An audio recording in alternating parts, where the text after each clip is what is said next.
মধ্যপ্রাচ্যের আকাশে এখন আগুনের লাল রেখা।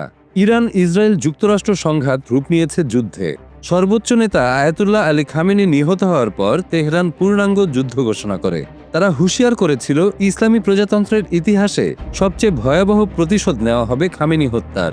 তা এখন বাস্তবে রূপ নিতে শুরু করেছে। ইরানের সামরিক বাহিনী আইআরজিসি ঘোষণা দেয় প্রতিটি হামলার জবাব দেওয়া হবে বহুগুণে।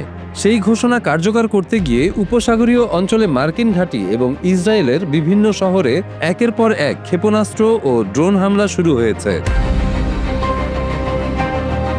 শুধু শনিবারেই ইরান ছুড়েছে 209টি শাহেদ ড্রোন এবং 137টি ব্যালিস্টিক ক্ষেপণাস্ত্র। টার্গেট ছিল সংযুক্ত আরব আমিরাতে অবস্থিত মার্কিন ঘাঁটি।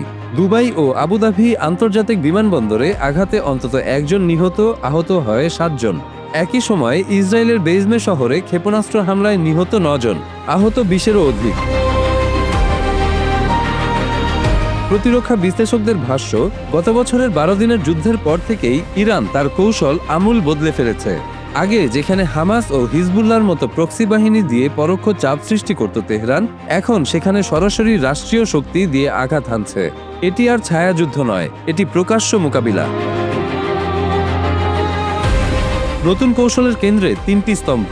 প্রথমত, ভূগর্ভস্থ মিসাইল সিটি বা ক্ষেপণাস্ত্র ভান্ডার অক্ষত রেখে দ্বিতীয় দফা পাল্টা হামলার সক্ষমতা বজায় রাখা। দ্বিতীয়ত, একযোগে বিপুল সংখ্যক ড্রোন ও ক্ষেপণাস্ত্র ছুড়ে যুক্তরাষ্ট্র ও ইসরায়েলের আকাশ প্রতিরক্ষা ব্যবস্থাকে অভিভূত করা। তৃতীয়ত, হরমুজ প্রণালী বন্ধের হুমকি দিয়ে বৈশ্বিক জ্বালানি বাজারে ধাক্কা দেওয়া। জুনের যুদ্ধে যুক্তরাষ্ট্র ইরানের নাতানজ, ফর্দ ও ইস্ফাহান পারমাণবিক স্থাপনায় বাংকার বাস্টার বোমা হামলা চালায়। ক্ষয়ক্ষতি ছিল বড় ধরনের। তবুও ইরান সম্পূর্ণভাবে নত হয়নি, বরং ছোট ছোট ধাপে আঘাত হেনে চাপ ধরে রাখার কৌশল নিয়েছে। তবে বাস্তবতা কঠিন। দীর্ঘমেয়াদী পূর্ণমাত্রার যুদ্ধ টিকিয়ে রাখা ইরানের জন্য সহজ নয়।